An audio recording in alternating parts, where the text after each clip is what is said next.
जब उनके चित्त में आह्लाद होता है, जब उनके चित्त में उत्सुकता प्रकट होती है, तो वे अपनी उत्सुकता, अपने आह्लाद को, अपने आनंद को एक रूप प्रदान कर देते हैं। वो रूप ही है श्री राधा रानी।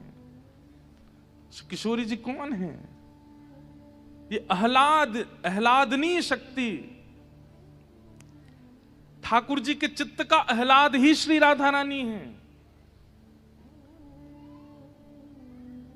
जो उनके चित्त में जो आनंद हो रहा है, जो हिलोरें आ रही हैं, जो वो उत्सुकता आ रही है, जो वो आनंद उमंग हिलोरें ले रहा है, वही श्री किशोरी जी के रूप में प्रकट हो गया है। इसलिए जब जब किशोरी जी सामने आती हैं, तब तक ठाकुर जी कितनी चिंता में हो, कितने दुखी हो, कितने वो आह्लादनीय शक्ति, उनको देखते ही ठाकुर जी सब सुध बुध भूल जाते हैं। अरे कहां तक कहें, जब देखी वृषभानुजा ये विच उठी हुक, वंशी रह गई हाथ में फिर ना लागी फूंक। वंशी नहीं बचती ठाकुर जी की, उन्हीं को देखते रहते हैं। तो किशोरी जी कौन है? भगवान की स्वरूप शक्ति में जो तृतीय शक्ति है आह्लाद, वह आह्लादनीय शक्ति ही श्री किशोरी जी है। आप कहते हैं, अब ये बहुत सामान्य शब्दों में हम समझा रहे हैं, आप कहते हैं किशोरी जी का भजन ठाकुर जी को प्रसन्न कैसे करता है? अरे भाई, किसी को आनंद देने वाली वस्तु अगर आप बार बार करोगे तो वो व्यक्ति रीझा ही रहेगा। ठाकुर जी का हृदय का आह्लाद ही किशोरी जी हैं। जब आप उनकी सेवा करोगे, उनका भजन करोगे, उनका नाम धरोगे, उनको प्रणाम करोगे, तो ठाकुर जी तो अपने आप रीझ जाएंगे। ठाकुर जी को प्रसन्न होना तो बनता है।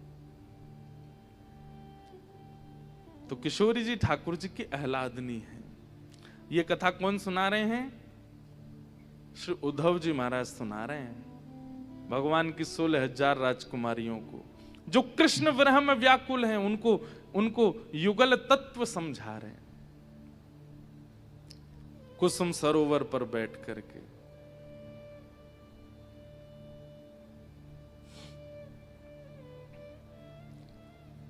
धीमे धीमे दोनों कृष्ण और श्री प्रिया जी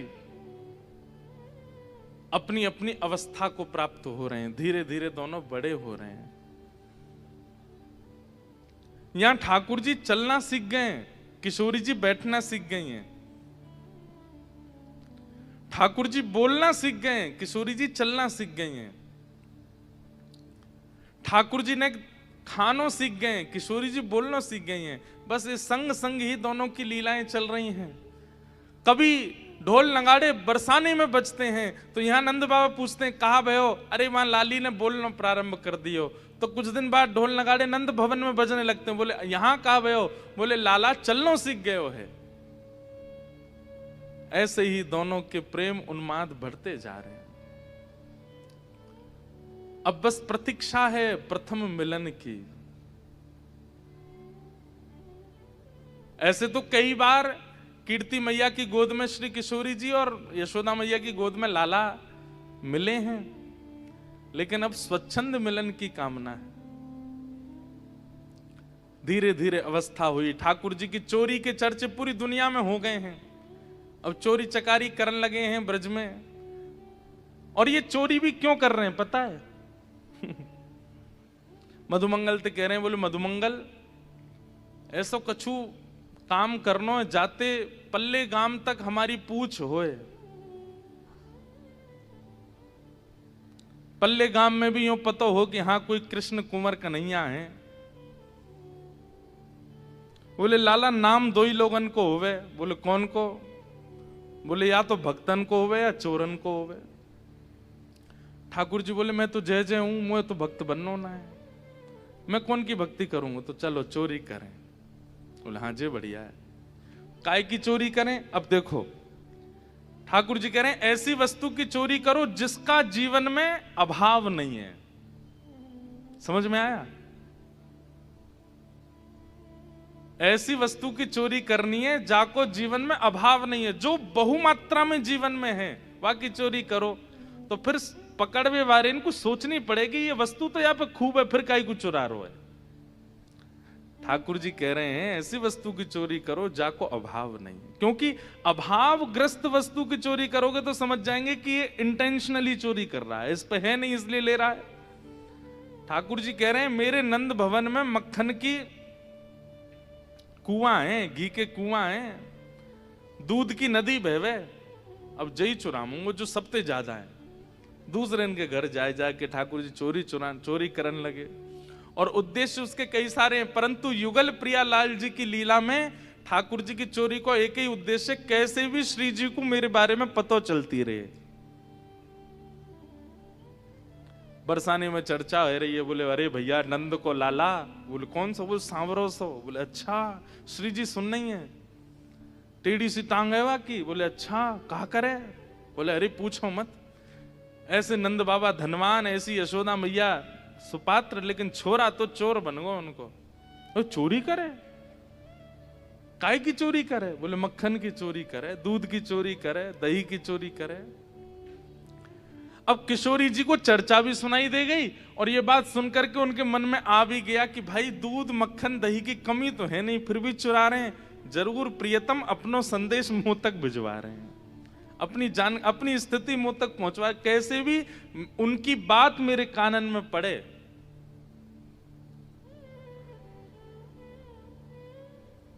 एक दिन प्रिया जी निकल पड़ी हैं, अब थोड़ा थोड़ा जान लगी हैं सखीन के संग बाहर। ये अष्ट सखियां होंगी, अष्ट सखियों पर भी स्वच्छंद चर्चा हो सकती है, ऐसी ऐसी सखियां। पिछली बार जब 2 महीना पहले आए थे तो 1-2 सखियों पर मैंने यहां कुछ कहा था।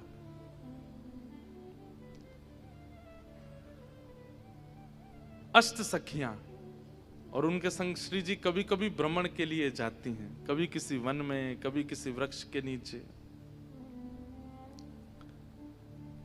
आहा, इतने में ही श्याम सुंदर भी यमुना तट पर पहुंचे हैं, और जैसे ही देखे हैं किशोरी जी को, नैन से नैन मिले, जैसे ही नेत्रन से नेत्र मिले, ठाकुर जी तो सब भूल गए, मेरी चकडोरी कहां गिरी, बंसी कहां गिरी, कहां भयो। अब तो केवल उन्हीं को देखने के लिए ही सुख बढ़ रहा है। बूझत श्याम कौन तू गोरी, बूझत श्याम कौन तू गोरी। ठाकुर जी जाकर के खड़े है गए, और जाए करके कह रहे हैं अरे गोरी तुम कौन हो, तुम कहां से आई हो, तुम्हारा नाम कहा है, कहाँ रहत काकी हो बेटी, कहाँ रहत काकी हो बेटी, देखी नाही कहूँ ब्रज खोरी, देखी नाही कहूँ ब्रज खोरी। बूझत श्याम कौन तू गोरी, बूझत श्याम कौन तू गोरी। आप कौन हो, नेक्सिसी लाली कौन हो आप? किशोरी जी कह रही हम नेक्सिसी, तुम बहुत बड़े हुए हैं, तुम भी नेक्सिस ही हो। छोटी सी किशोरी जी, छोटे से लाला, और ठाकुर जी बड़ी तोतली वाणी हैं बड़े मधुर बन के गए, चंदन वंदन लगा करके बढ़िया। अब मेरे मन में जो छवि आ रही है वो तो ऐसी आ रही है कि मैं बता नहीं सकता कैसे बन के गए, जैसे कोई एक्स्ट्रा श्रृंगार करके चला जाता है ना सुंदर दिखने के लिए, पर जब देखो तो ऐसा लगता है, पता ही चल जाती है एक्स्ट्रा ही करके आया है, वैसे लग रहे हैं ठाकुर जी। और वहां जाकर के वो प्रिटेंड ऐसा कर रहे हैं कि जैसे उनको पता ही नहीं था कि यहाँ किशोरी जी होंगी। अरे उनको पूरे गुप्तचर लगा रखे हैं, ढूंढते रहते हैं कब कहां से कब निकलने वाली है, मुझको बताओ तो मैं जाऊं। अद्भुत है ब्रज के भाव, ठाकुर जी की प्रेम लीला अद्भुत है। इसी में ही पगे रहे, इसी में ही डूबे रहे। हमारे ब्रजवासी, हमारे ब्रज के रसिक संतों को और कुछ नहीं चाहिए, ज्ञान वैराग्य धाम सब धरे रहो कोने में। हमको तो बस प्रिया प्रियतम विहार करें, हमको अनुभव होता है बस, और कुछ नहीं चाहिए हमको। तुम्हारा नाम कहा है, कौन की लाली हो तुम? पहले तो मैंने तुम्हें कभी देखो ना, यहां पे कहां से आई हो? नेक अपने बारे में बताओ। किशोरी जी देख रही हैं ठाकुर जी को। आहा, अब किशोरी जी क्या कह रही हैं?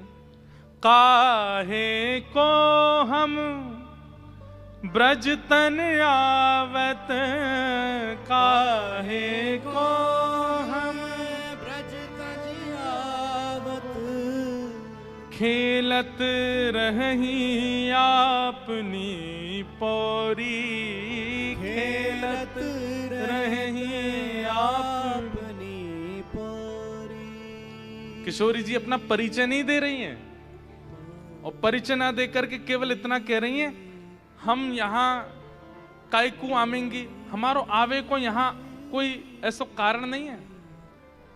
हमारे भानु बाबा की पौरी बहुत बड़ी है। पौरी मतलब हमारो जो आंगन है, हमारो जो महल है, वो खूब बड़ो है।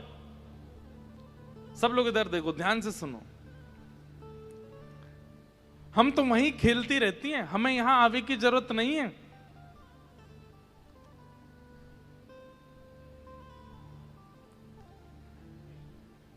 ठाकुर जी बोले, आप तो ऐसे कह रही हो जैसे यहां आके आपकी गरिमा कम है गई हो। अरे भैया, पता है कि तुम्हारे बाबा को बहुत बड़ा महल है, बहुत बड़ा सब आंगन है, सब चीज ठीक है, तो आपने परिचय दियो नहीं, नाम बताया नहीं, सीधे कह रही हो कि हम यहाँ क्यों आएंगी, हमारे तो बाबा कोई महल है। तो अरे तो बड़ो, तुम वहीं रहो, यहाँ आ काहे को गई हो? और वैसे यहाँ आवे में दिक्कत का है? काहे को ना आओ आप यहाँ पे खेलवे? पहले तो मैंने आपको देखो नहीं। किशोरी जी कह रही, कहा बताऊं, मैंने एक छोरा के बारे में सुनी है यहाँ पे। बोले कौन सा छोरा? बोले सुनत रहत श्रवणन नंद धोटा, सुनत रहत।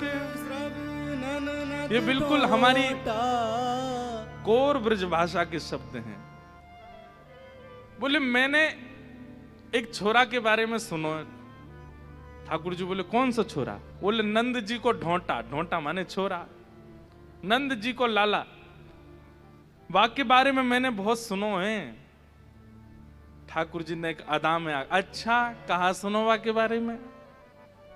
बोले करत फिरत माखन की चोरी, करत फिरत माखन की चोरी। बोले हम तो वही के डर के मारे नाम है। अब भैया बड़े कुल खानदान की छोरी हैं, ऐसे महंगे महंगे आभूषण हैं, ऐसे महंगे महंगे कड़ूला हैं, चलो ठीक है माखन की चोरी करे, लेकिन चोर को तो नियत बिगड़ जाए ना, पहले छोटी चोरी करे, फिर बड़ी करे, फिर बड़ी करे। अब कहीं वो नंद को छोरा आ गए और माने कहीं मेरे हाथ के कड़ूला और कान के कुंडल चुरा लिए तो, या हमारे वाह के डर के मारे हम ना आमे यहाँ पे। हम तो अपने बाबा के खिरक में ही वहीं खोरी में ही खिलती रहे। ठाकुर जी बोले वैसे तो बात ऐसी है, बदनाम कर दियो बेचारो नंद जी को छोरा। अच्छा तुम जानो भाई? ठाकुर जी कह रहे हैं हम वे जानू, मेरो जान। अरे तो फिर तुम भाई बुलाए दोगे यहाँ पे, मैं जा रही हूँ। ठाकुर जी कह रहे तुम काहे को जा रही हो, यहीं बैठी रहो ना। तुम रो कहा चोरी हम कीन हो, तुम रो कहा चोर हम लीन हो। तुम्हारी कछु चोरी करी मैंने? बोले ना अभी तक तो सब ठीक है।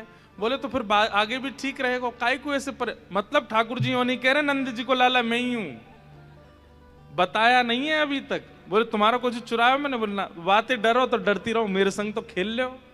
खेलन चलो संग मेल जोड़ी, खेलन चलो संग मेल जोड़ी। अरे वाह नंद के लाला, तो मैं तुम्हारी रक्षा कर लूंगा, तुम मेरे संग चल दो।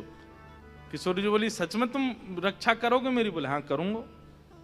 किशोरी जी चल गई। आहा, सूरदास जी कह रहे हैं, बोले ऐसी चिकनी चुपड़ी बात करी है कि किशोरी जी वही में भेल गई हैं।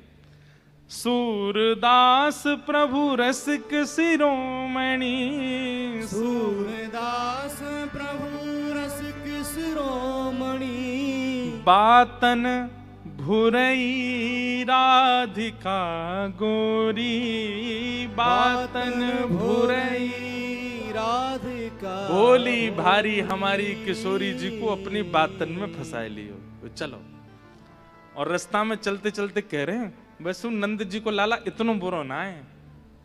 किशोरी जी कह रही, अच्छा कैसो है? वो बड़ा सुंदर है वो। बोले अच्छा तुम तो ज्यादा सुंदर है ना, मुँह तो ज्यादा तो ना है, खैर मेरे जैसो ही है। अच्छा, ये सब बात कर रहे हैं। किशोरी जी कह रही, कहाँ खेलेंगे, कहाँ जाएंगे? बोले देखो खेल तो तुमने बहुत खेले होंगे, आज मैं तुम्हें कहीं और ले चलूं। बोले कहाँ ले चलोगे? बोले यहीं पास में एक आम को बगीचा है। ये प्रथम मिलन है किशोरी जी और ठाकुर जी को। अच्छा, सब सखियां जो अष्ट सखियां है ना, ये कहीं कहीं किशोरी जी के प्रसादी के लिए कुछ फल वल लेने चली गई हैं, तो इसलिए ठाकुर जी एकांत में ले गए किशोरी जी को। और किशोरी से कह रहे हैं, हे श्यामा जी यहाँ पास में एक बगीचा है, वहां आम के पेड़ बहुत लगे हैं, आप कहो तो मेरे पिताजी को ही बगीचा है, वहां चल के बढ़िया प्रेम से आम खाएंगे। अच्छा बात सुनो, ये आम का बगीचा किसी और का था, और ये श्री मधुमंगल, श्री दामा आदि सबरे सखान की नजर ही आमन पे बहुत दिनान थे। उनने जाए करके ठाकुर जी ते कही, वो लाला आम खावे को बड़ो मन है, पर ये आम के बगीचा को जो मालिक है बहुत क्रूर है, मार है, पीछे भगे। हम तो तब जानेंगे, तू भीतर ते आम लेके आ जा। तो ठाकुर जी बोले, एक पंथ दो काज, श्री जी के संग खेलनो भी है जागो, आम भी तोड़ लाऊंगा। और नेक इनको, ये बड़ी चोर चोर कह रही है हमको, नेक इनको भी मजो चकाए दूंगो, अपना स्वभाव कैसे छोड़ूं। तो श्री जी को लेकर के बोले, ये हमारे पिताजी को आम को बगीचा, यहाँ में चलो, भीतर प्रेम से आम पामेंगे। श्री जी बोली ठीक है। बोली भाली श्री जी बेचारी चली गई भीतर। एक आम के वृक्ष के नीचे पक्के भय आम लगे हैं सब, बस टूटवे ही बारे हैं। किशोरी जी बोली चढ़ जाओ ऊपर, ले लो आम, तोड़ लो ऊपर ते। ठाकुर जी बोले, मुंह पे चढ़नो ना आवे, तुम चढ़ जाओ, मुंह पे ऊपर चढ़नो ना आवे। एक बहुत सुंदर पद है ये आम, ये वन बिहार का, कि ठाकुर जी कह रहे हैं मुंह पे चढ़नो ना आवे, तो किशोरी जी कह रही है फिर कहा करें? बोले आप एक काम करो, मेरे कंधा पे चढ़ जाओ, मैं आपको लेकर के यूं खड़े हो जाऊंगा, आप ऊपर से फिर आम तोड़ लियो। श्री जी कह रहे हैं ठीक है। तो ठाकुर जी ने कैसे किशोरी जी को अपने कंधा पे बैठा लियो है और कैसे आम तोड़ रहे हैं, बहुत सुंदर। आज ही सुबह में वो पद देख रहे हो। हाँ, और जब पद मिल जावे तब तो मैं बना ना पाऊं वापस, बाद में याद आवे कि यहाँ बोल दें। थोड़ी देर रुकी हुए अभी ढूंढूं।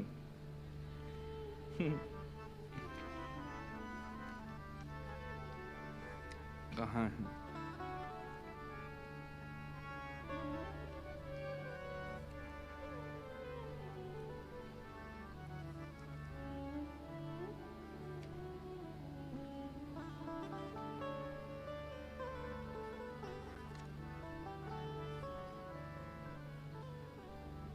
अब मिलेगा ही नहीं।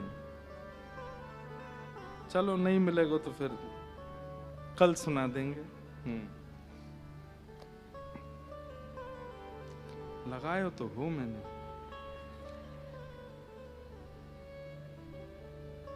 अब मैंने तो लगा दियो को, हमारे गिरधर लाल जी हटाए गए होंगे भाई, बड़े ऊधमी हैं। बोले मेरे ऊधमन ने बतावे मंच पे जाए के। पर मैं हूं मानूंगा ना, बता के रहूंगा। बड़ा ऊधम करें लाल जी।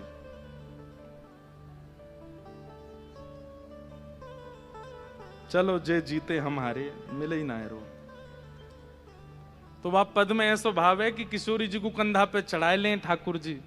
वो कंधा पे चढ़ा के कहें हाँ श्री जी आई, हाथ में डाल। बोले अभी ना आई। बोले नेक उठो। तो ठाकुर जी ऐसे अपने पंजान पर खड़े गए, तो श्री जी के हाथ में डाल आ गई। जैसे ही डाल आई तो श्री जी ने डाल पकड़ ली। ठाकुर जी के मन में कौतुक आया, जे बढ़िया है। जैसे ही श्री जी ने डाल पकड़ी, सोई ठाकुर जी ने पांव हटाए दिए, खुद भाज गए। श्री जी लटक गए वही सो। ऐसा सुंदर पद है लेकिन लीला ऐसी नहीं, लीला में कहावे वो सुनो। ठाकुर जी बोले मैं ऊपर ना चढ़ पाए रहो, आप चढ़ जाओ। किशोरी जी बोली बड़े सीधे हो, बड़े भोरे हो तुम तो। ठाकुर जी नेक नेक शर्माए रहे, बोले कहाँ बताऊं, ऐसा ही हूं मैं तो, मैया ने सिखाया ही नहीं कभी ऊपर चढ़ना। बोले अच्छा चलो ठीक है, तुम नीचे एक काम करो, ऐसी पीताम्बरी कर लो, मैं ऊपर ते आम फेंकती रहूंगी नीचे। ठीक है। जय अब ठाकुर जी जानते हैं कि ऊपर चढ़े नहीं कि बगीचा को मालिक देख लेगो, और कहीं मोए देख लियो तो पीछे पीछे नंद भवन तक आ जाएगो। श्री जी चढ़ा देंगे ऊपर। श्री जी चढ़ गई ऊपर। अब चढ़ करके ऊपर ते आम तोड़े। ठाकुर जी नीचे पीताम्बरी लेके हाँ श्री जी यहाँ घेरो। ऊपर ते आम गिर, तो खूब सारे आम है गए। ठाकुर जी गिनती कर रहे हैं, सबरे सखान के बट में आ जाएंगे, इतने तो है जाएं। 2-4 ने और गिरो, माते 4 ने गिर दो। श्री जी कह रही हम 2 ही तो हैं, इतने आम को, अरे बढ़िया प्रेम ते आमरस बनवाऊंगा आपके काजे, फिर लेके आऊंगा, नहीं दे दो ज्यादा से। जैसे ही ठाकुर जी ने देखी कोटा पूरा है गयो, सब सखान को भी है गयो, मेरो भी है गयो, तो 2 आम तो मैं धर दिए नीचे। बोले श्री जी बाद में उतरेंगी जी लेके भाजेंगे, मैं भागू यहाँ से। ठाकुर जी बोले आप नीचे उतर आई हो, मैंने किनको जमुना जी में धोके लाऊं। ठाकुर जी, श्री जी बोली मैं चल रही हूँ, ना ना आप रुको मैं आऊं। और लेके ठाकुर जी पीताम्बरी बांध के, और सुनो, बोले कहा उन नंद जी को ढोंटा मैं ही हूं, उन नंद जी को लाला मैं ही हूं। और ऐसो कह करके भाजे, और भाज करके जैसे ही बाहर दौड़ रहे, इतने में वो बगीचा को मालेगा। तो ठाकुर जी बोले देख भीतर चोरी है रही है, तू यहां डोल लो, भीतर चलो जा। ठाकुर जी तो आम लेकर के माते भाज गए। किशोरी जी ऊपर चढ़ी भई हैं, दूर ते अष्ट सखी टेर लगा रही हैं, हे श्यामाजू, हे किशोरी जी आप कहाँ हो? तो किशोरी जी कह रही मैं तू यहाँ पे आओ। तो यहाँ ते सखी भी सब आ गई, और नीचे डंडा लेकर के खड़ो है बगीचा को स्वामी, नीचे आओ, हैं तुम छोरी है कि चोरी करो? श्री जी कह रही है मैं कहा बताऊं, ऐसी बातन में अपनी में फंसाई के चलोगो, ऐसी बात बनाए के चलोगो, मैं तो जाने ही नहीं पाई, मैं तो पहचाने ही नहीं पाई वाकू। ललिता जी बोली कौन आयो, नाम बताओ वाको। अरे मैं कैसे बताऊं, कहा नाम बता के गयो, कुंवर कन्हई नंद जी को। अच्छा वो नंद जी को छोरा आयो? बोले हम। किशोरी जी बोली आज तक तो केवल सुनी, ऐसो है, लेकिन आज अनुभव कर लियो। लेकिन किशोरी जी के चित्त पर ऐसी छाप पड़ी है, ठाकुर जी भले ही करके गए लीला, लेकिन किशोरी जी को बार बार वो मंद मुस्कान, वो कटाक्ष नेत्र, वो चाल, वो चलन, वो हस्त कमल को पकड़नो, वो ऐसी बात बनानो, ऐसे मधुर, वो सब चित्त में बैठो। रास्ता भर सबरी सखी घेर करके कहती जा रही हैं श्री जी हमने आपसे पहले ही मना करी, बाहर नहीं जानो है, वृषभानु भवन में ही खेलेंगे, और जी नंद जी को छोरा तो ऐसो है। लेकिन श्री जी के तो आज चित्त में बस गए। हाँ, वो प्रिय स्वरूप बस गया है। और यहां ठाकुर जी आ तो गए आम लेकर के, सब सखा बोले जय हो लाला तेरी जय हो, सदा ही जय हो। पर ठाकुर जी के चित्त में भी पीड़ा हो रही है कि मैंने श्री जी को बहुत श्रम कराया। प्रथम मिलन तो बहुत हुआ, लेकिन अभी संतोष नहीं हुआ चित्त को। अब तो क्षमा मांगनी चाहिए, अब तो जाकर के सर्वस्व अर्पित करना चाहिए। ये ऐसो व्यवहार में करूं, ये तो मेरा स्वभाव है कि ओए नटखट पनो, लेकिन श्री जी के संग ऐसो नहीं करना है, मुंह को ऐसो भाव नहीं करना चाहिए। ठाकुर जी ये बात मधुमंगल से कह रहे हैं। बोले मधुमंगल मेरे मन को सुख नहीं मिल रहा है। बोले क्यों? बोले वो किशोरी जी मिली, मैंने ऊपर छोड़ दी, मैं भाज गयो, शिकायत कर दी, अम्मू को बड़ी पीड़ा है रही है कि मैं ऐसा कहा करूं, एक बार उनसे मिल आऊं और मिलकर के क्षमा मांगे आऊं।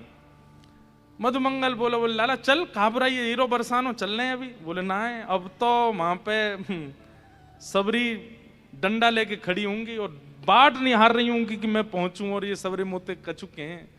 ऐसे जानो तो खतरे ते खाली नहीं है, ऐसे नहीं जाएंगे। तो कैसे जाओगे? बोले रूप बदल के जाएंगे, रूप बदल के चलेंगे बरसाने। मधुमंगल बोलो बता कौन सा रूप बनानो, छोरी को रूप बना लें, चूड़ी बेचवारी को रूप बना लें। ये रूप बना बना के ठाकुर जी, यहीं से ही मनाना प्रारंभ हुआ ठाकुर जी का।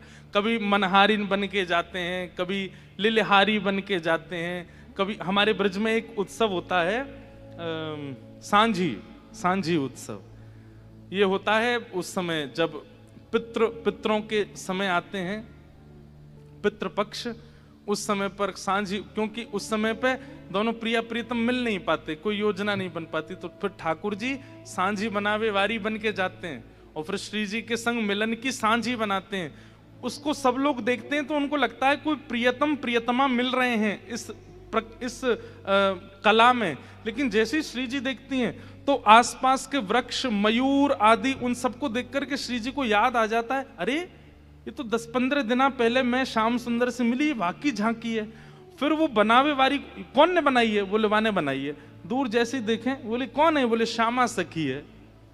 किशोरी जी पास जाकर के अरे ये कोई श्यामा सखी ना, ये तो श्याम सुंदर है, क्योंकि हमारे मिलन की झांकी उन्हीं को ही पता और कोई को नहीं पता, ये इनने कैसे बनाई। तो इसलिए ठाकुर जी रूप बदल बदल के जाते हैं। भोरी है। एक बार एक व्यक्ति था, बड़ी प्रसिद्ध कथा है, उसकी पत्नी का नाम था किशोरी, और अचानक से किसी रोग के कारण उसकी पत्नी की मृत्यु हो गई। और जैसे ही मृत्यु हुई तो रोने लगा, अरे किशोरी तुम कहां चली गई, अरे मेरी प्यारी किशोरी तुम कहां चली गई, अरे मेरी किशोरी तुम कहां चली गई। इतने में निकुंज में बैठी हुई श्री किशोरी जी ललिता जी से बोली, अरे ललिता, ये इतने करुण क्रंदन करके मुझे कौन पुकार रहा है, ये इतने करुण भाव से मुझे कौन पुकार रहा है। विशाखा जी बोली, आपको नहीं पुकार रहा, उसकी लुगाई चली गई है, उसको पुकार रहा है, आपको नहीं बुला रहा है। उसकी पत्नी का नाम किशोरी था, वो चली गई है, उसको बुला रहा है। किशोरी जी बोली, एक बात बताओ, किशोरी प्रथम नाम किसका है? बोले आपका है। तो बोले भले ही किसी की बेटी का नाम धर दिया हो, किसी की पत्नी का नाम धर दिया हो, किसी बूढ़ी माता का भी नाम हो, पर किशोरी शब्द का अर्थ क्या होता है? जो नित्य किशोर अवस्था में रहे वो किशोरी है। और वो किशोरी तो मैं ही हूं, भले ही वो चाहे तुम किसी बूढ़ी माता का भी नाम किशोरी हो, किसी की पत्नी का नाम, पर किशोरी शब्द घटता तो मुझ में ही है। समझ रहे हैं बात को? बोले नाम भले ही किसी का भी हो, पर किशोरी शब्द का अर्थ घटायमान तो मुझ में होता है ना, और तो कहीं नहीं घटेगा। बोले हाँ, तो इसलिए चाहे जहां से पुकार रहा हो, इस पर कृपा करो। सोचिए, जीवन में कभी साधन नहीं किया, कभी नाम जप नहीं किया, कभी कोई परिक्रमा नहीं करी, कभी कुछ नहीं, अपनी पत्नी के विलाप में केवल किशोरी किशोरी कह करके रो रहा है, और इतने में ही श्री वृषभानुजा कीर्ति किशोरी श्री राधिका रानी प्रकट हो गई, और प्रकट होकर के उसको दर्शन दे दिया। जैसे ही उसको दर्शन हुआ किशोरी जी का दर्शन होते ही वो तो पत्नी का तो भूल गया सब। अब तो किशोरी जी को देख करके बोला, हे श्यामाजू, मैं अधम से अधम, मैं पापी से पापी, मैंने ऐसा कुछ नहीं किया जो आप मुझे प्रकट होकर दर्शन दे रही हो। बोले क्यों नहीं किया? तेने करुण क्रंदन के साथ मेरा नाम पुकारा, इसलिए मैं आई हूं।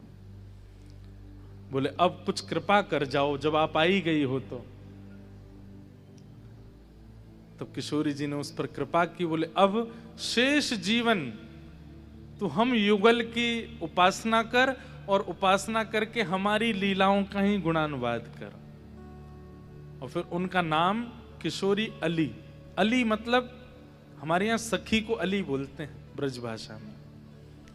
श्री किशोरी अली जी के नाम से वो प्रसिद्ध रसिक हो गए ब्रज के, और उन्होंने बड़े पद गाए किशोरी जी के, किशोरी अली।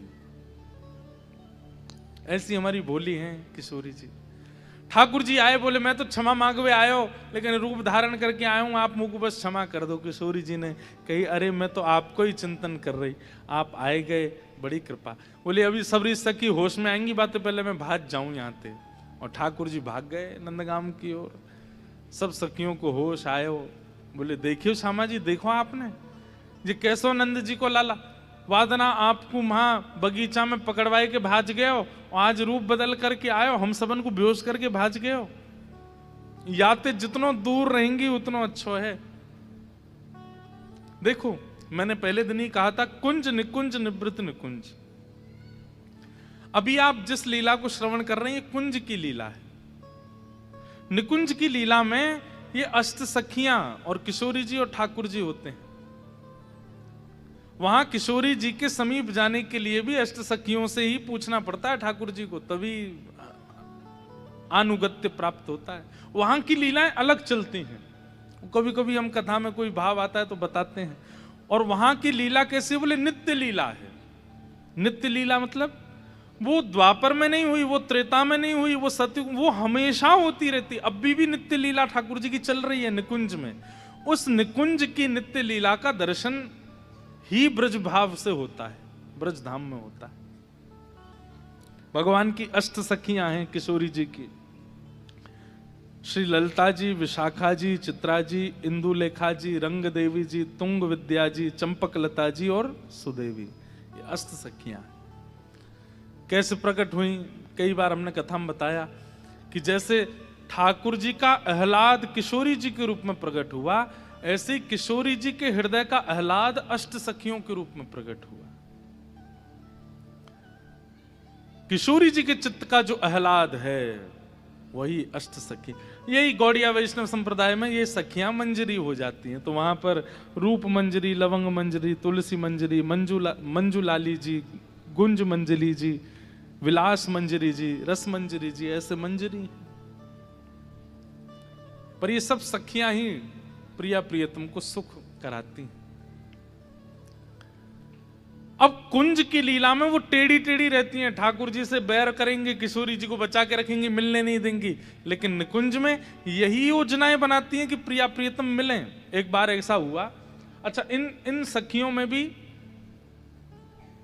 कृष्ण परा सखियां हैं और श्री किशोरी परा सखियां। कृष्ण परा सखियां कौन सी हैं? जो ठाकुर जी के पक्ष में रहती हैं, और राधा परा सखियां जो किशोरी जी के पक्ष में रहती हैं। दोनों के पक्ष बटे हुए हैं।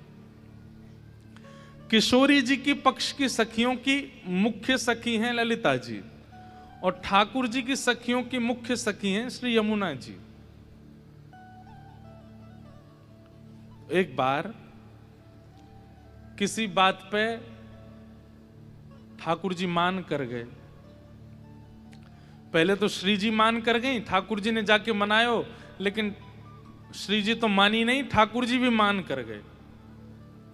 अब एक मान करे दूसरो रिझावे, वाह में तो सखीन को आनंद आवे, लेकिन दोनों ही मान करके बैठ गए।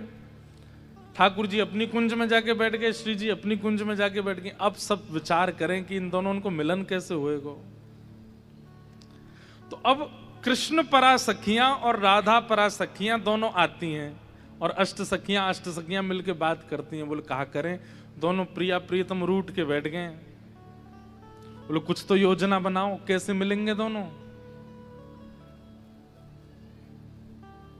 तब ललिता जी कहती हैं, बोले मैं किशोरी जी को कहवे गई कि हे श्यामाजू आज आप मान मत करो, मिल लो श्याम सुंदर से।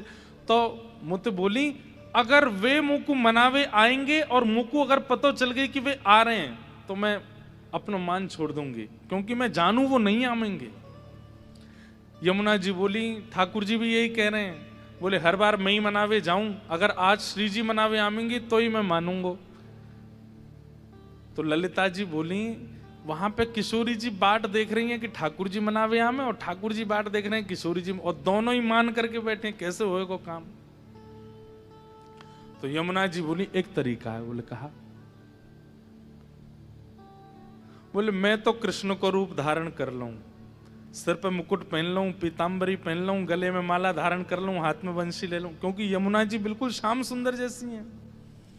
बोले मैं तो कृष्ण रूप धारण कर लूं, और मैं कृष्ण रूप धारण करके यहां से चलूंगी, तो आप वहां किशोरी जी को बता दियो, अरे श्यामा जी देखो श्याम सुंदर मनावे आ रहे हैं, और जैसे ही किशोरी जी निकर के आमेंगी मिलवे के काजे, तो मैं अंतर ध्यान आ जाऊंगी, वो जाके ठाकुर जी से मिल लेंगे। ललिता जी बोली ये तो बात ठीक है, तो एक काम और करें, कहीं अगर किशोरी जी नहीं उठी तो मैं किशोरी जी को रूप धारण करके ठाकुर जी को मनावे जा रही हूं, और तुम लोग जाके ठाकुर जी को बता दियो कि किशोरी जी मनावे आ रही हैं, तो वो सुन करके वो आ जाएंगे। और यही भाव से दोनों प्रिया प्रियतम को मिलन है जाएगा। वो ठीक है। यमुना जी ने ठाकुर जी को रूप धारण कियो, मुकुट पहनी, पीतांबरी पहनी, सुंदर पत्रावली को श्रृंगार कियो। यहां ललिता जी किशोरी जी जैसी लगती हैं। अष्ट सखियां किशोरी जी की ऐसी हैं, अगर सब एक जैसा श्रृंगार कर लें तो ठाकुर जी भी चक्कर में पड़ जाएं, इनमें किशोरी जी कौन सी हैं, इतनी सुंदर हैं सब। तो ललिता जी ने किशोरी जी को श्रृंगार कियो अपने ऊपर, और यहां यमुना जी ने ठाकुर जी को श्रृंगार कियो। और जैसे यमुना जी निकली, सब सखी गई, अरे श्यामाजू देखो तो ठाकुर जी आपको मनावे आ रहे हैं। जैसे किशोरी जी ने सुनी ठाकुर जी, अरे वो काहे कुछ श्रम कर रहे हैं, मैं तो मान ही गई, मैं तो अभी चली जाऊंगी, अभी मिल लूंगी। तो यहां से किशोरी जी चल रही, लेकिन किशोरी जी से पहले ललिता जी किशोरी बन के निकल चुकी हैं। तो वहां सखीन ने ठाकुर जी से कही, अरे ठाकुर जी आप मान कर रहे हो, देखो श्री जी आ रही हैं। ठाकुर जी, अरे वो काहे को आ रही है, मैं भी जाऊं। मतलब दोनों को मान ऐसा है, एक तो वह रूठनो तो फिर रूठे रहो ना, लेकिन पता चल जाए कि मनावे आ रहे हैं, तुरंत अपने क्रोध को भूल जाएं, दौड़न लगे। लेकिन महाराज आज तो घोल हो गया। क्यों? 2 कन्हैया और 2 किशोरी जी। अब किशोरी जी यूं कहें, ये 2 ठाकुर जी कैसे, और ठाकुर जी कहें 2 किशोरी जी कैसे। इतने में किशोरी जी बोली, श्याम सुंदर। तो दोनों बोले हाँ। अरे तुम में तो असली कौन सा है? ठाकुर जी कह रहे तुम कौन हो? तो यमुना जी अब चक्कर में पड़ गई। सामने तो ललिता जी तो बोली जल्दी आओ किशोरी जी। ललिता जी भी आई। ललिता जी आकर के किशोरी जी के चरणन में बैठी, यमुना जी जाके ठाकुर जी के चरण में बैठे। बोले वास्तव में तो किशोरी जी आपको मनावे नहीं आई हैं, ललिता जी आ रही, लेकिन हम नहीं झूठ बोल दे कि किशोरी जी आ रही हैं, तो आप उठ के आ गए। और किशोरी जी से बोले ठाकुर जी नहीं आए, यमुना जी ठाकुर जी को रूप धारण करके आ रही हैं। वह सुन करके आप चले। अब दोनों आए गए हो तो मिले ही लो, एक दूसरे को मान तोड़ दो। तब ठाकुर जी और किशोरी जी ने अपना मान तोड़ो। लेकिन सब सखी बोली आप दोनों मान करो ही क्यों?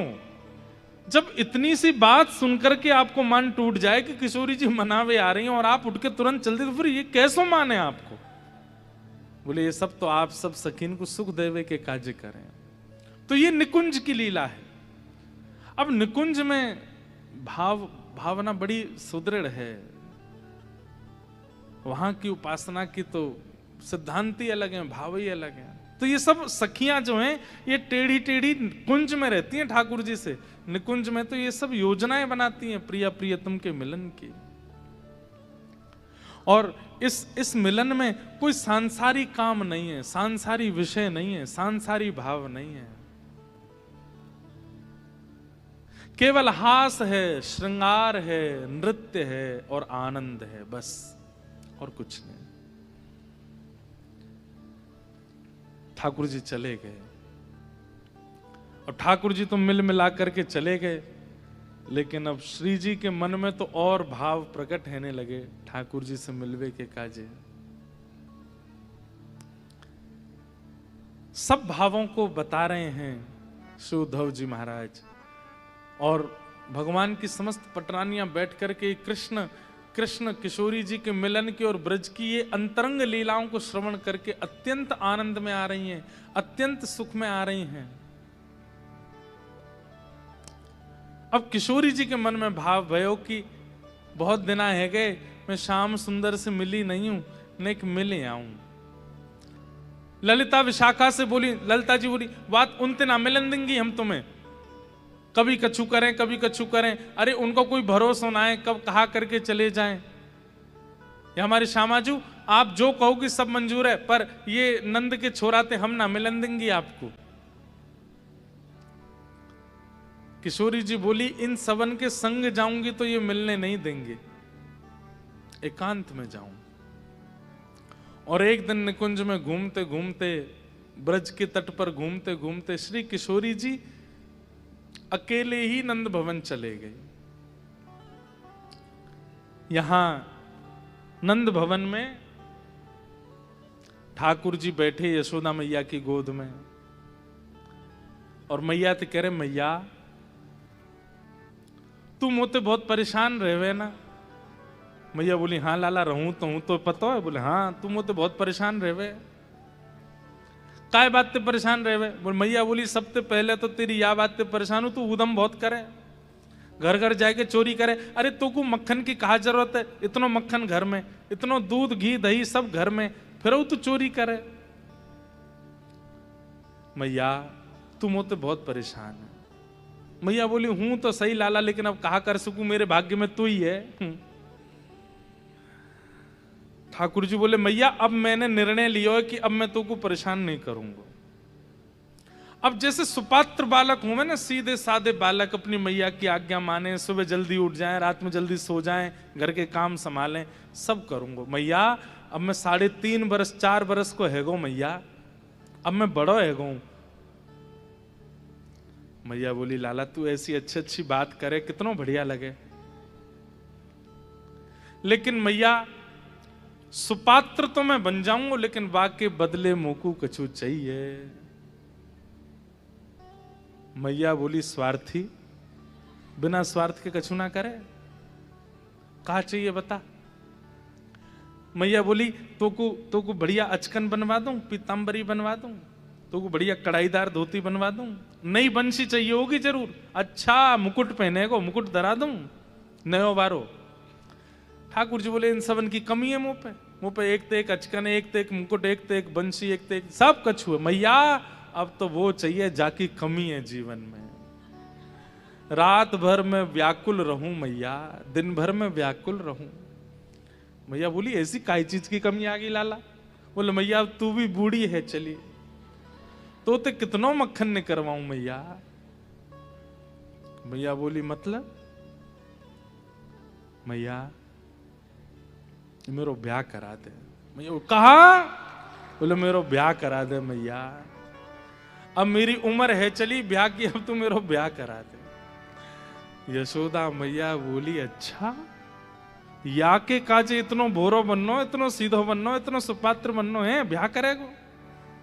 भैया मैं सांची कह रहा हूं, देख घर गृहस्थी वारो है जाऊंगा तो चोरी करवे में लज्जा आवेगी, ऊधम मचावे में लज्जा, अभी मुझको लज्जा ही ना होवे। भैया जब बहू आ जाएगी तो नेक तो लज्जा आवेगी, तू मेरो ब्याह करा दे। मैया बोली अच्छा हाँ हाँ बहुत सुंदर पद है।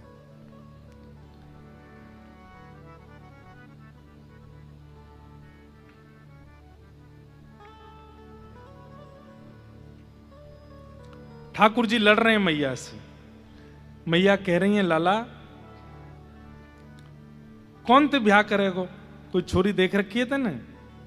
बोले हाँ मैया एक छोरी देख रखी है।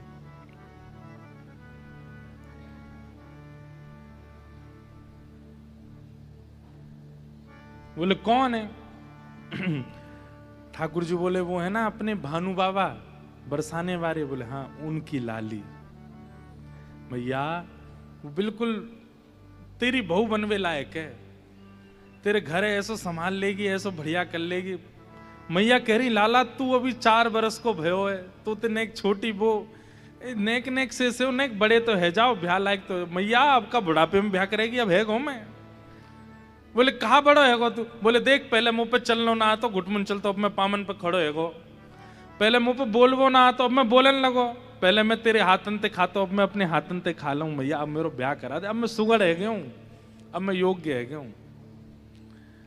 ठाकुर जी यशोदा मैया ते लड़ ही रहे हैं और इतने में ही द्वार से आवाज आई कुंवर कन्हैया।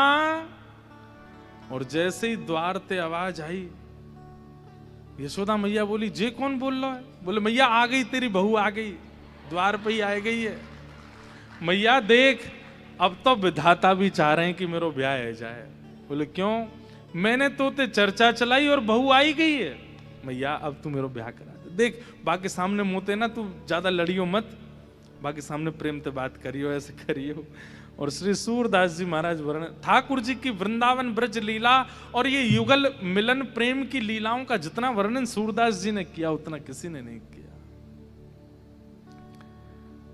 खेलन के मिस कुंवरी राधिका नंद महर के आई हो, खेलन के मिस कुंवर राधिका, नंद महर के आई हो सकुच सहित मधुरे कर बोली, घर है कुंवर कन्हाई हो। सकुच सहित मधुरेश्वर बोली, घर है कुंवर कन्हाई हो। बाहर आकर के किशोरी जी कह रही हैं, अरे जा घर में कुंवर कन्हैया है का? सुनत श्याम कोकिल समवाणी, सुनत श्याम कोकिल समवाणी, निकसे अति अतुराई हो, निकसे अति अतुराई। जैसे ही किशोरी जी की ध्वनि सुनी मुख की, ठाकुर जी ऐसे आतुर, भूल गए मैं कहा बात कर रहा हूं, मैया ते लड़ रहे हो झगड़ रहे हो, जो सब तुरंत दौड़े हैं बाहर और जाए करके द्वार खोलो मुख्य। हाँ हाँ।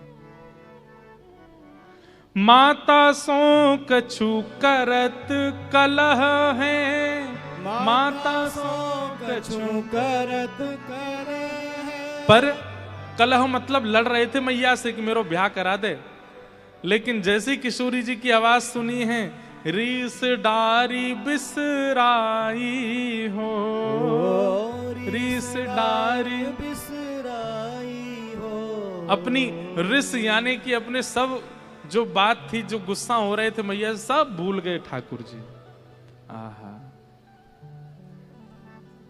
और किशोरी जी को अपने अंगना में भीतर बुलाए करके मैया से कह रहे हैं, मैया री तू इनको चीनित बारंबार बताई हो, मैया री तू इनको चीनती। चीनती मतलब मैया तू ऐसे घूर के मत देख है, ऐसे आंख खोल खोल के मत देख है। मैया बोली क्यों ना देखूं, कोई अनजान मेरे घर आयो मैं देखूं। अरे मैया जी वही है जाके बारे में मैंने तुम्हें बतायो, जी वही है। अच्छा। मैया ने छोटी सी किशोरी जी नेक्स्ट सी लाली को गोद में बैठाया। लाली कौन गाम ते आई है? ठाकुर जी कह रहे मैया जी बरसाने ते आई है। अच्छा लाली बरसाने ते आई है? तो किशोरी जी बोल नहीं रही है, केवल सर हिला रही है। अच्छा तेरे पिताजी को नाम का है? मैया भानु, भानु वृष भानु बाबा की लाली है जे। अच्छा भानु बाबा की लाली है? किशोरी जी कह रही अच्छा तेरी मैया तो वही है ना? ठाकुर जी बोले कीर्ति मैया, कीर्ति मैया इनकी मैया। मैया बोली तो पूछ रही हूं मैं, तू क्या बोल रहा हूं बीच में? अरे मैया मैं तो बस बता रहा हूं, बोलवे में श्रम है जाएगा बेचारी को। मैया बोली कैसी कैसी दया आ रही है, ऐसी मुंह पे तो आवे ना तो है, मुंह तो पीछे डोला तो रहेगो, अपने चिल्ला तो रहेगो, ऐसी बूढ़ी बड़ी है गई मैं तो। मैया अब तू कब तक शांत बैठी रहेगी? नेक तो बोलेगी ये तो अभी लाली है नेक्स्ट सी, जब बड़ी है जाएगी या कि मेरे जैसे नटखट नटखट लाला होंगे तो ये चिल्लावेगी उन पे। अभी तो नेक्स्ट सी किशोरी है ना, अभी काहे को चिल्लाऊं याते? अब तू चुपचाप बैठो रहो, मुंह बात करन दे।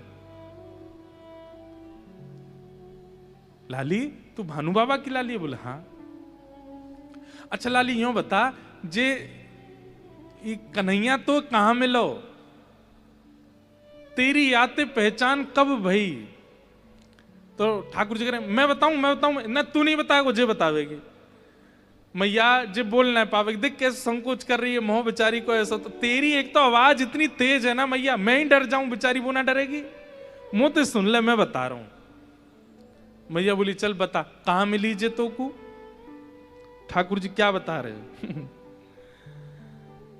जमुना तीर काल में भूलो, जमुना तीर काल में भूलो, बाह पकड़ ले आई हो, बाह पकड़ ले आई। अरे मैया कल मैं जमुना जी के तट पे खेलवे गयो। बोले अच्छा, फिर? बोले जैसे ही मैं खेलवे गयो तो खेलते खेलते मैया मैं नंद भवन को रास्ता भूल गयो। अब मैं खो गयो तो मैं जोर जोर से रोन लगो, और जैसे ही मैं रोन लगो तो जे आई और आई करके मुझसे बोली तुम काहे को रो रहे हो? तो मैंने कि मैं अपनी मैया को रास्ता भूल गऊं, घर को रास्ता। तो जे मेरो हाथ पकड़ के मुंह को लेके आई, तभी हम दोनों उनकी सखा है गए। जमुना तीर काल में भूल्यो बाह पकड़ ले आई हो।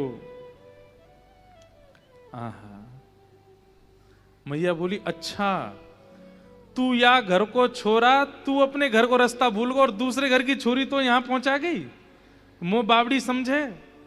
अरे नाय मैया, मैं तो यूं देख रहे हो कि इतनी बूढ़ी बड़ी है गई, अभी भी तो में बुद्धि है कि ना है? मैं तो बस परख रहो।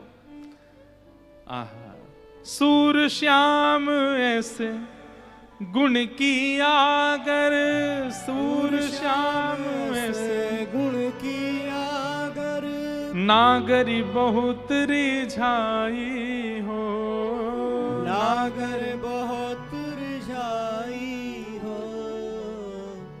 ठाकुर जी तो रीझे रीझे, पर यशोदा मैया ऐसी रीझ गई हैं किशोरी जी पर। इतना सुख मिल रहा है श्री किशोरी जी को अपनी गोद में बैठा करके। मैया भीतर गई और जो ठाकुर जी की श्रृंगार पेटी है जिससे लाल जी को श्रृंगार करें, वो निकाल के लेके आई और अपनी गोद में किशोरी जी को बैठा करके अब यशोदा मैया श्रृंगार कर रही हैं। आंखन में काजर लगा रही हैं, सिर में सुंदर चोटी गूंथ रही हैं, वहां में सुंदर सुंदर पुष्प पधरा रही हैं। ठाकुर जी उठा उठा करके ला रहे हैं सामग्री। मैया जे वालो कुंडल पहना, कानन में कुंडल धरा रही। मैया ये वालो हार पहना दे गले में। अपने ही आभूषण ठाकुर जी दे रहे हैं। जसुमती राधा कुंवरी सवारत, जसुमती राधा कुंवर सवारती। बड़े बार सीमंत शीश के, बड़े बार मंत्र शीश के, प्रेम सहित निहारती, प्रेम सहित निहारती। गोरे भाल बिंदु बदन मन, गोरे भाल बिंदु मदन मन। इंदु प्रात रवि कांति, इंदु प्रात रवि कांति। आंचल सो मुख पहुंच अंग सब, आंचल सो मुख पहुंच अंग। आप ही ले पहराती मैया, आप ही ले पहराती। यशोमती राधा कुंवरी सवारती, यशोमती राधा कुंवर सवारती। यशोदा मैया किशोरी जी का श्रृंगार कर रही हैं और नेत्रन में काजल लगायो, बिंदी लगाई, कुंडल पहनाए, हार पहनाए, चुनरी पहनाई। तब तक तो सब ठीक है तो, लेकिन अचानक श्री यशोदा मैया के चित्त में आई कि लाली आई गई है, क्यों ना या की गोद भर दूं और या के हाथ पामन में महावर लगा के सगुन श्रृंगार कर दूं, सौभाग्य श्रृंगार। मैया ने चरणन में महावर लगा दिए, हाथन में महावर लगा दिए, लाल लाल महावर से सुंदर, जैसे एक विवाहिता नारी को श्रृंगार करें वैसे श्रृंगार कर दियो।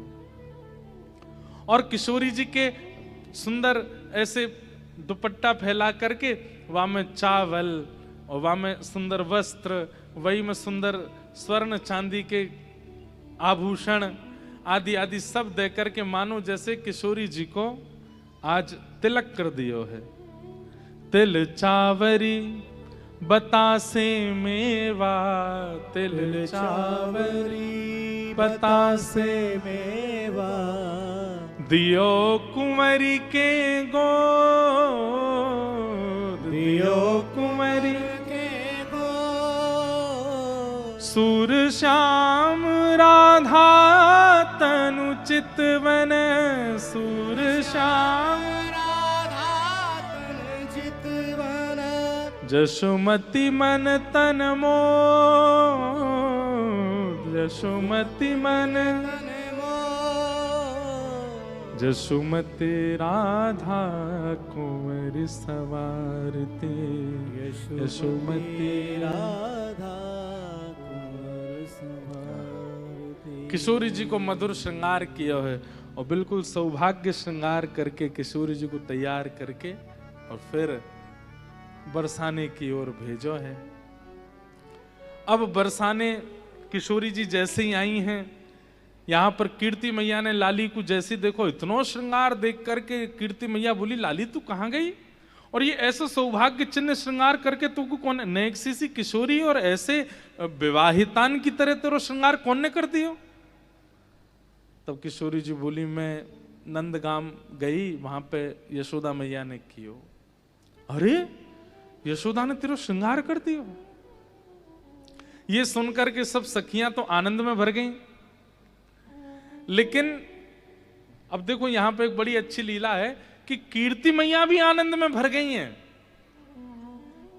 लेकिन मन में विचार कर रही हैं कि मैं बाकी सखीन के मन की जानना चाहूं कि इन सबन के चित्त में श्री कृष्ण की छवि कैसी है। तो वो जानने के लिए कीर्ति मैया जबरदस्ती बुराई कर रही हैं ठाकुर जी की। अरे बातें अपने छोरी को ब्याह ना कराऊंगी मैं। तो सब सखी कह रही क्यों ना कराओगी। अरे मैंने सुनी है कारो है, मेरी लाली ऐसी गोरी सी, वह कार्य तो ब्याह करूंगी।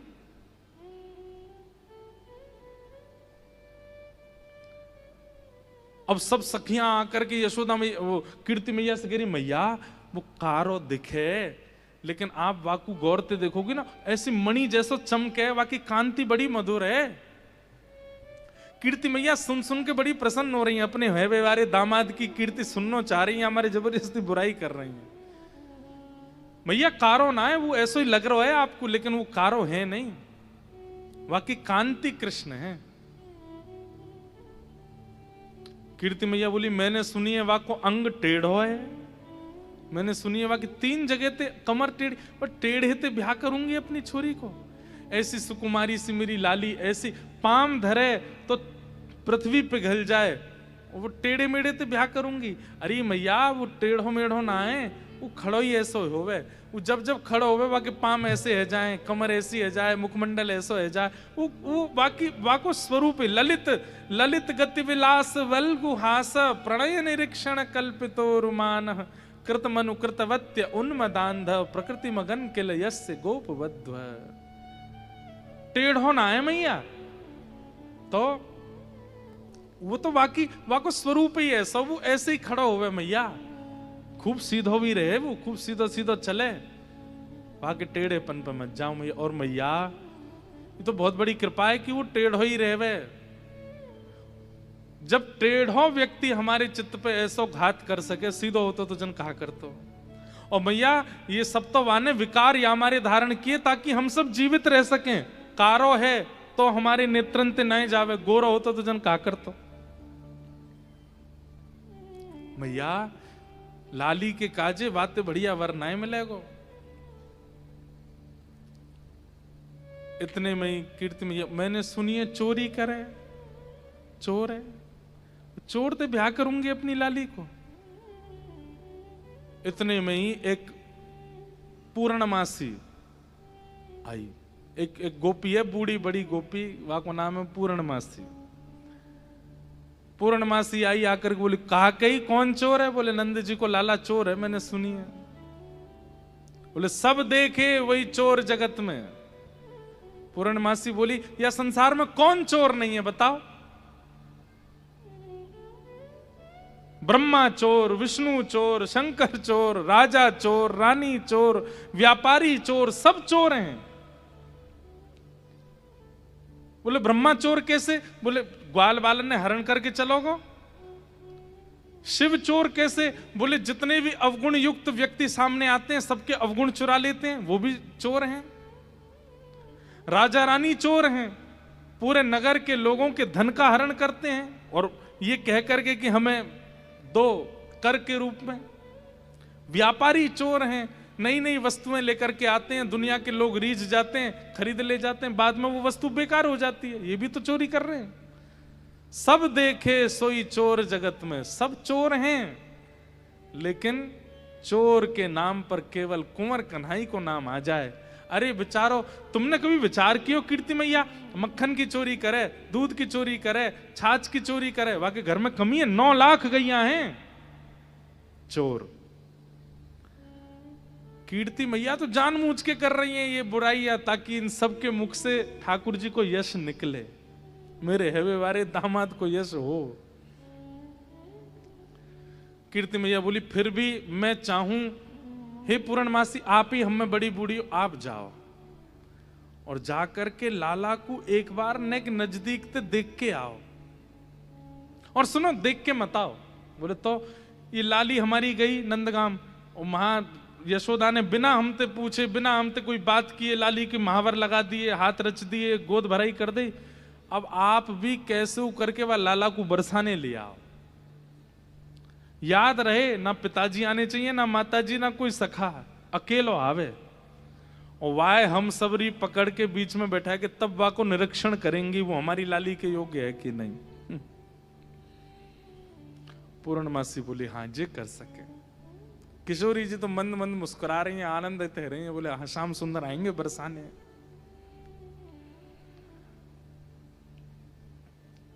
अब पूर्णमासी नंदगांव गई, दूर से ठाकुर जी कह रहे हैं अरे मनसुखा देखियो कौन आ रहा है। बोले ऐसा लग रहा हो कोई घोड़ा चलतो आ रहा का। अरे ना घोड़ा ना है जी, तो पूर्णमासी है।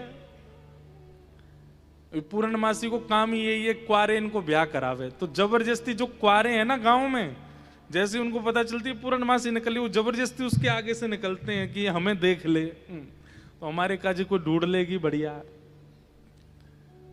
मधुमंगल श्रीदामा सबरे जो है सब कई, तो मधुमंगल तो बहुत बड़ो है, ठाकुर जी थे, ठाकुर जी छोटे से अभी 4-5 साल के। मधुमंगल बोलो लाला ये पूर्णमासी आ रही, ऐसा लगे कि मेरे ही जीवन में पूर्णिमा को चंद्रमा आ रहा है, ये मेरे ही काजे कोई छोरी ढूंढ के लाई दिख है। लाला तू याते नेक मेरी प्रशंसा कर दियो। बोले हाँ कह दूंगा 4 दिन नहावे ना है तू। अरे ना लाला ऐसा मत कहियो, यो कहियो दिन में 4 बार नहावे, दे मेरी प्रशंसा कर देगो, मेरो ब्याह करा देगी मेरो। पूर्णमासी आई, अब सबरे अपने बाल संभाल रहे हैं, सब अपने मुखमंडल को ठीक कर रहे हैं, हमें देख लेगी तो हमारे काजे कोई चोरी बतावेगी।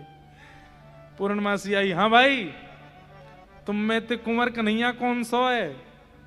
मधुमंगल बोलो जे है, लेकिन जाको अभी ब्याह को समय ना आए हो। ठाकुर जी क्यों ना आए हो, मेरो आ गए हो, ब्याह को समय आ गए हो, तुम तो बताओ।